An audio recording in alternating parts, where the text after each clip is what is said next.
शुरू हो रहा था, मुझे भली बात ये समझ में आ रहा था चीजों 5th क्लास से ऑनवर्ड्स मुझे पता था कि मुझे क्लास ऑफिसर बनना है, क्योंकि मैं ऐसे गांव जैसे हालात से आता हूं तो मुझे पता था कि ये क्या चीज हो सकती है जो मेरे अराउंड जो डिप्राइवेशन है, जो मेरे अराउंड जो समस्याएं हैं, कठिनाइयां हैं, प्रॉब्लम है, उनका समाधान किस में हो सकता है।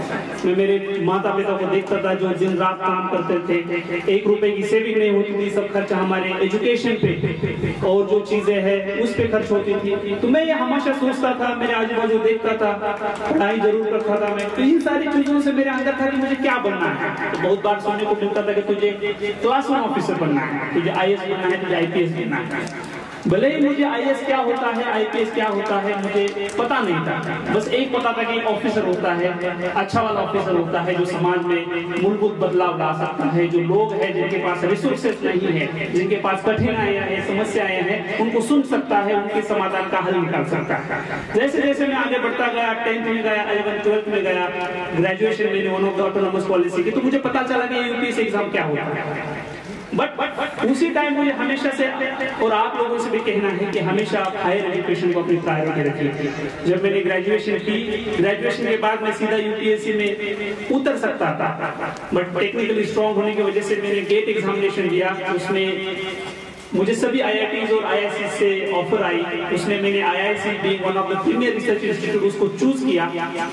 क्यों चूज किया?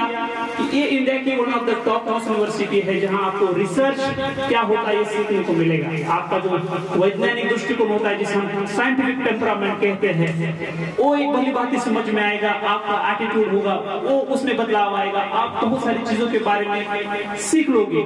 तो इस वजह से मैंने उसको प्रेफर किया और मैं उसके बाद स्पर्धा परीक्षा जो कॉम्पिटिटिव एग्जामिनेशन है उसमें उतरने की मैंने सोची। और मैं जब मास्टर्स में था तब मुझे 20 लाख का पैकेज मिला था। तो उसके बाद मैंने ये तय किया कि मैंने ऑप्टिमम जो हायर एजुकेशन होता है, आज आप देखोगे कि ग्रेजुएशन कम से कम है, बट मैं आप लोगों को ये कहूंगा कि आप पोस्ट ग्रेजुएशन कम से कम एग्जाम, कम से कम क्वालिफिकेशन लेना है। भले आप एंटरप्रेन्योर यानी बिजनेसमैन बनना चाहते हो, डांसर बनना चाहते हो, स्पोर्ट्स पर्सन बनना चाहते हो, टीचर बनना चाहते हो, लॉयर, कोई भी बन सकता, कोई भी किसी भी ड्रीम देख सकता है, बट मैं हमेशा आपको कहूंगा कि हायर एजुकेशन आपकी हमेशा प्रायोरिटी होनी चाहिए। 2019 में जब मैं मास्टर्स बना, मुझे प्लेसमेंट मिली, बट मेरी वहां से यूपीएससी की जर्नी स्टार्ट करना मैंने डिसाइड किया। उसके बाद मैं 2019 में यूपीएससी एग्जाम लिखा था। उस टाइम में यूपीएससी की एग्जाम होती है सीएपीएफ असिस्टेंट कमांडेंट, उसमें सीआईएसएफ में सेलेक्ट हुआ, ऑल इंडिया रैंक 8 आया।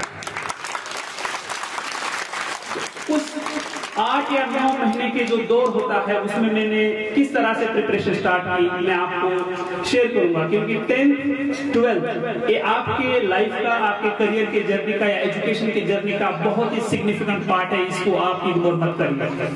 अभी से जो आपके सब्जेक्ट है, मैथ्स है, साइंस है, इंग्लिश है, उसमें भी ग्रामर है, इन चीजों को बहुत बेहतर बनाएं, उनकी पढ़ाई बहुत अच्छे से करिए। क्योंकि यूपीएससी के एग्जाम में आप देखोगे सीसैट का पेपर होता है। सीसैट में जनरल जो आपका रीजनिंग है और उसके अलावा आपका पैराग्राफ होता है जिसमें कॉम्प्रिहेंशन होता है और मैथ्स बेस्ड क्वेश्चंस होते हैं। तो अगर आपका अभी से बेस अच्छा है तो आपको आगे जाके इस जो सब्जेक्ट है जो बहुत ही इंपॉर्टेंट रोल प्ले कर रहा है आजकल यूपीएससी के एग्जाम में, उसमें बहुत सारे आईआईटीएन भी फेल हो रहे हैं। तो उस जो एग्जाम है उस एग्जाम में आप डेफिनेटली सक्सेस होंगे। तो जो आपके अभी बुनियादी सब्जेक्ट है, जो फंडामेंटल सब्जेक्ट है, आप बायोलॉजी में जा रहे हो, आप इंजीनियरिंग में जा रहे हो, आप लॉ में जा रहे हो, आप कोई कॉम्पिटिटिव एग्जामिनेशन में तैयारी के लिए उतर रहे हो, उसमें ये चीजें बहुत इंपॉर्टेंट है। आपका ग्रामर होगा, आपका साइंस होगा और आपका मैथ्स होगा।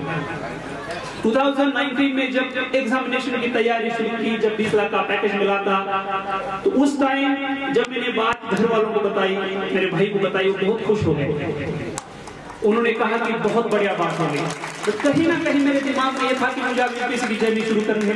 मेरे दोस्तों के साथ मैंने ये बात साझा की, उनको कहा कि मैं ये कंपनी ज्वाइन नहीं करने वाला हूँ, मैं सीधा यूपीएससी की तैयारी करने वाला हूँ। तो मेरे साथ मेरे दोस्त थे जो मास्टर्स में, उन्होंने डिसाइड किया कि वो भी यूपीएससी के एग्जाम की तैयारी करेंगे। बट मैंने उनको ये जब बात बोली तो वो चौंक गए, वो शॉक हो गए कि तू इतना बड़ा पैकेज छोड़ के यूपीएससी की एग्जामिनेशन की तैयारी क्यों करना चाहता है। उन्होंने कहा कि हम नहीं करने वाले, बट हम कंपनी नहीं छोड़ेंगे। इसमें 2-3 चीजें हैं मैं आपको बताना चाहता हूं कि आपकी जो लाइफ है उसकी जो क्वालिटी है, उसका जो दर्जा है वो किस पे डिपेंड है? आपके डिसीजंस पे और आपके चॉइसेस पे।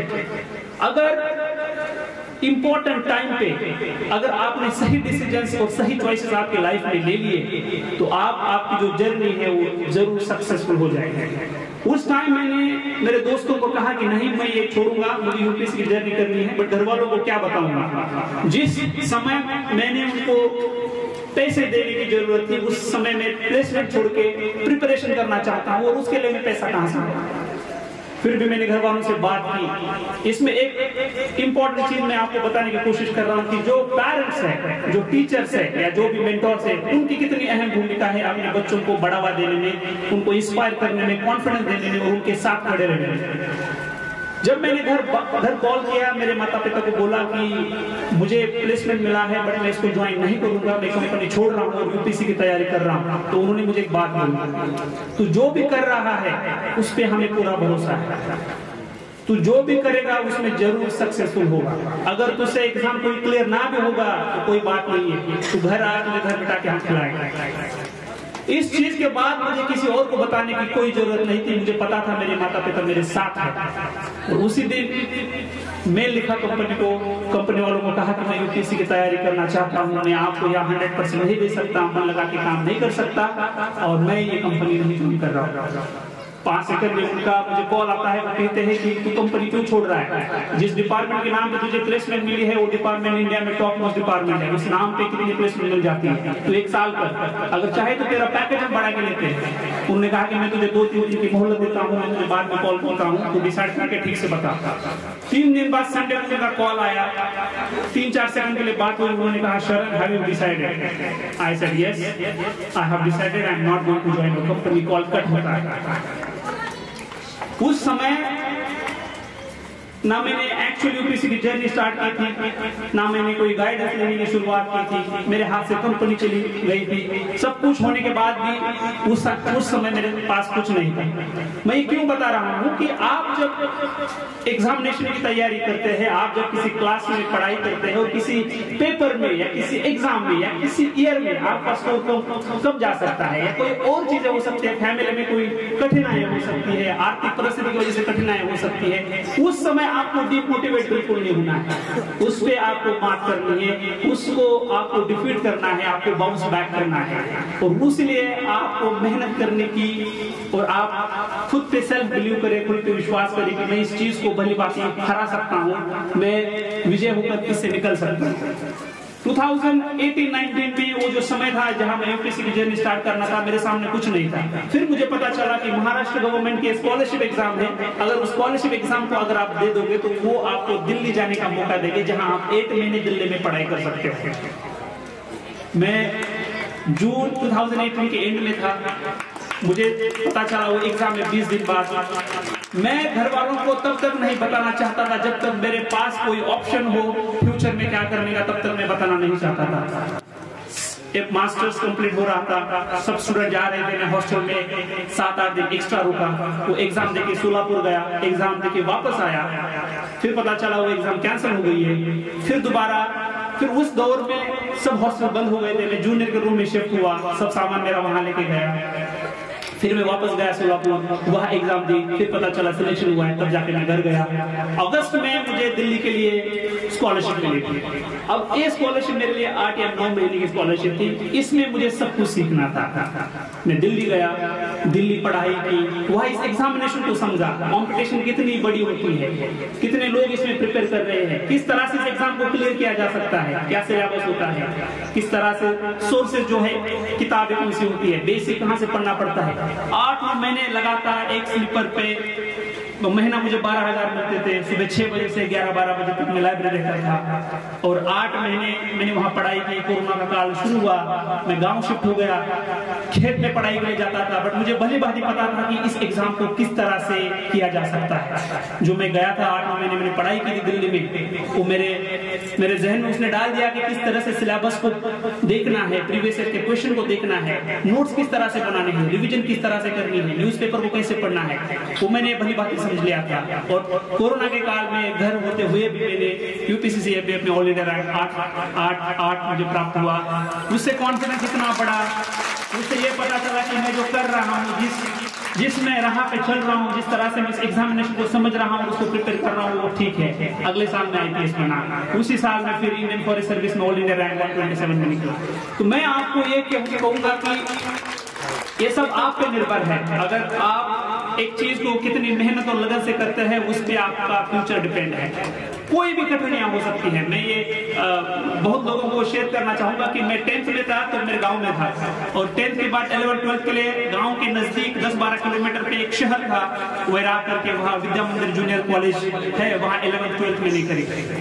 परिस्थिति इतनी खराब थी कि गाड़ी में बैठ के, जीप में बैठ के, यहाँ जब मैं जीप देखता हूँ तो हर जीप को मैं रुकाने की कोशिश करता हूँ। उसके पीछे जो लोग लटक के जा रहे हैं उनको अंदर लेने की उनको रिक्वेस्ट करता हूँ। क्यों? क्योंकि मैं खुद 11th 12th में गांव से जब जाता था तो हर दिन सुबह 7 बजे जीपें खड़ी होती थी। जिसकी जीप पहले बार थी वो निकल जाता, सुबह 7 बजे था। जिसके पास 10 रुपए थे वो अंदर बैठता, जिसके पास 5 रुपए है वो पीछे लटक के या ऊपर बैठ के जाता था। तो 90 to 95% टाइम मेरी जर्नी 11th 12th में लटक के या ऊपर बैठ के हुई है। कभी बार तो मैंने बोनेट पे बैठा है, उस टाइम मेरे घर शिकायत भी गई कि आपके बेटों को कहीं बताओ, बट परिस्थिति नहीं थी।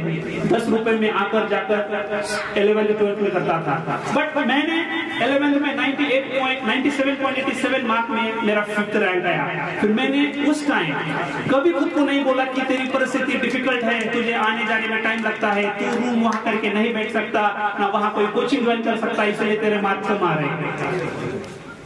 12th तक घर में लाइट नहीं थी। बीटेक में गया तो मुझे पहला मोबाइल मिला, वो भी चाइना का, वो भी सैमसंग का, पता होगा, लाल कलर का ठोकला जिसको बोलते थे, वो मुझे मिला। मैं जब 12th में था तो हमारे घर में पहला चाइना मोबाइल आया। और जो चिमनी होती थी, केरोसिन की चिमनी, हालांकि केरोसिन बंद हो गया है, वो हमेशा मेरे, जब मैं सोता था तो मेरे सर के यहाँ रहती थी। बहुत बार तो हड़बड़ा के उठ जाता था रात के 2 बजे 3 बजे, कभी सुबह। तो ये पता था कि जर्नी मुश्किल है, सफर मुश्किल है, बस इस सफर से डिमोटिवेट नहीं होना है। हमेशा घर वाले प्रमोट करते थे, टीचर जब भी बोलते थे तो ये आगे जाके बड़ा नाम करेगा, ये बोलते थे। गांव वालों को भरोसा था, मुझे पता था कि मेरे फैमिली, मेरे दोस्त, मेरे मेंटर्स, मेरे गांव वाले सब मुझ पे भरोसा करते हैं। मुझे इस भरोसे को नहीं छोड़ना है, नहीं तोड़ना है, इसे भली भांति पूरा करना है। और 12th में इतनी मुश्किल कठिनाइयां होते हुए भी मैं वहां से 91% लेके टॉप निकला।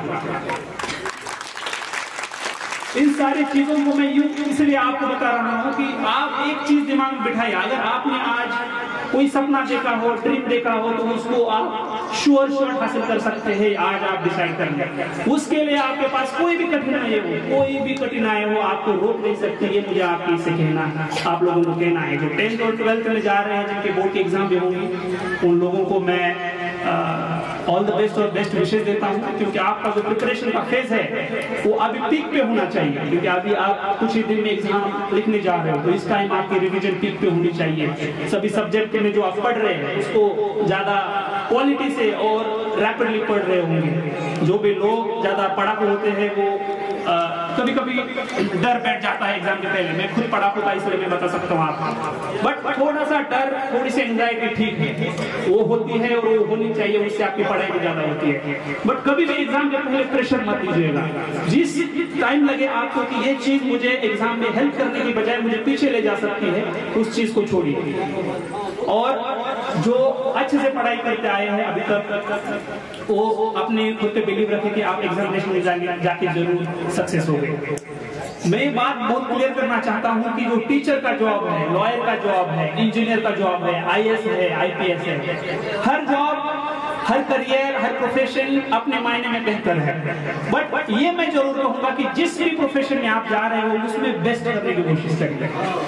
ये बहुत चीज है। और एक बात हमेशा याद रखिए, जो सफर है, ये सफर कभी रुकता नहीं है। ऐसा कभी सोचना नहीं कि 12th में मैंने टॉप कर लिया तो अब खत्म है, कोई करने की जरूरत है नहीं। मैं अपने एक्सपीरियंस से बताना चाहूंगा कि यहाँ फुटबॉल के बारे में जिक्र हुआ, ग्राउंड्स के बारे में जिक्र हुआ, और बहुत सारा भामाशाहों ने भी उसके लिए कंट्रीब्यूट किया और स्टेट लेवल पे फुटबॉल खेला है। तो बीइंग एथलेटिक्स, दिसंबर 8 पे पिछले साल मैंने आयरनमैन का इवेंट कंप्लीट किया है। इसमें लगभग 113 किलोमीटर की जो डिस्टेंस होता है, 2 किलोमीटर तैरना होता है, उसके बाद 90 किलोमीटर की साइकिलिंग होती है, और उसके बाद 21 किलोमीटर की रनिंग होती है, जो लगभग 8.5 घंटे में बिना रुके कंप्लीट करना होता है। मैंने वो 7 घंटे 59 मिनट में कर। और जब नेशनल पुलिस एकेडमी में मैं ट्रेनिंग ले रहा था तो हमारी प्लेटून जो थी वो विनिंग एथलेटिक्स प्लेटून थी, जिसमें मैं कैप्टन था। और एथलेटिक्स में रनिंग होता है, फील्ड इवेंट होते हैं, वो ट्रैक होता है, तो बहुत सारे इवेंट होते हैं, हाई जंप होता है, लॉन्ग जंप होता है। मैं ये क्यों कह रहा हूँ कि अपने यहाँ जो स्पोर्ट्स की फैसिलिटीज है, उस स्पोर्ट की फैसिलिटीज के वजह से अपने यहाँ जितने भी लड़के या लड़कियां बैठी है उनमें से नेशनल लेवल के एथलीट और ओलंपिक लेवल के एथलीट क्यों बन सकते हैं।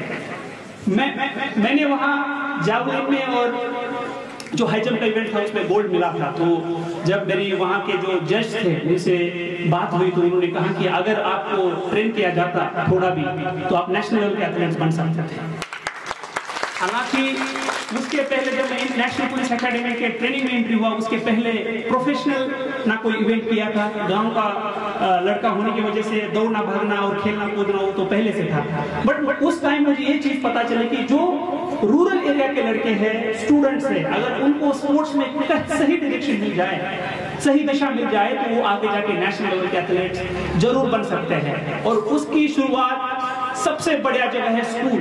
स्कूल की जगह अगर अच्छा इंफ्रास्ट्रक्चर है और वहाँ उनको अच्छा गाइडेंस मिल रहा है, टीचर्स हो सकते हैं या कोई सक्सेसफुल स्पोर्ट्स पर्सन हो सकते हैं अपने आजू बाजू के एरिया में, वो आके स्टूडेंट को गाइड कर सकते हैं कि कौन से प्रॉपर टेक्निक से करना है। और रेगुलरली अगर उनके स्पोर्ट्स कॉम्पिटिशन होते हैं तो वो भली बात है आगे जाके बड़ा एथलीट बन सकते हैं। हालांकि मैं आपका ज्यादा टाइम नहीं लूंगा, but being from the police में 3 चीजों के बारे में आपको जागरूक जरूर करूंगा जाते जाते। सबसे पहली चीज है साइबर क्राइम। जो साइबर क्राइम सबसे ज्यादा इंपैक्ट कर रहा है आज के युग में। जो सीनियर सिटीजन्स होते हैं, जो पेंशनर्स होते हैं, बहुत बार हमने देखा है कि उनकी जो पूंजी होती है वो कभी कभी ये जो साइबर फ्रॉडस्टर है वो खा जाते हैं। कभी कभी जो सोशल मीडिया यूजर्स हैं, मैं पहले बता दूं कि जो मैंने फेसबुक है और इंस्टाग्राम है, मैं पुलिस एकेडमी में जब मैं ट्रेनिंग लिया था और मैं जब IPS में सिलेक्ट हुआ उसके बाद मैंने स्टार्ट किया। मैं ये पहले आप लोगों को ये बता दूं कि सोशल मीडिया जिसके पास सपना है उसको हासिल करना है ना, इन डिस्ट्रैक्शन से आप दूर रहिए।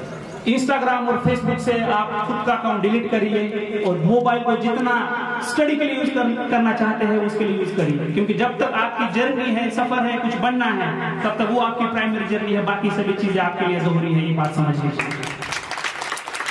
तो सोशल मीडिया पे कोई लिंक आती है, इंस्टाग्राम पे लिंक आती है, फेसबुक पे लिंक आती है, व्हाट्सएप पे लिंक आती है, तो बिना सोचे हम उसको क्लिक कर देते हैं।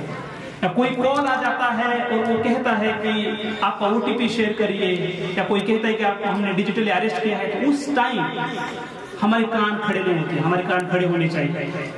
उस टाइम हमें जागरूक होने की जरूरत है। किसी लिंक को बिना सोचे क्लिक करना, किसी को OTP शेयर कर देना, बैंक की डिटेल शेयर करना, आपकी पर्सनल डिटेल शेयर करना, आधार कार्ड डिटेल शेयर करना, इन सारी चीजों के बारे में आपको जागरूक होने की जरूरत है।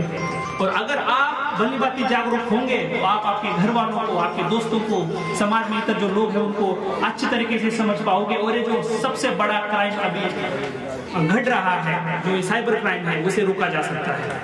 कभी भी किसी के साथ साइबर क्राइम होता है और उसमें भी है फाइनेंशियल फ्रॉड, इसके पैसे अकाउंट से चले जाते हैं, तो एक बात आप याद रखिए, 1930 मैं दोबारा दोहरा रहा हूँ, 1930 या 1930 ये जो साइबर क्राइम हेल्पलाइन नंबर है उस पे कॉल करने के लिए बोल दीजिए। वो कोई भी हो सकता है, किसके भी आप भी कॉल कर सकते हैं। और जितना जल्दी 4 घंटे के अंदर अगर कोई कॉल करता है उसके पैसे चले जाने से, तो बहुत ज्यादा पॉसिबिलिटी है कि उसके पैसे रोक दिए जा सकते हैं, उसको वापस मिल सकते हैं।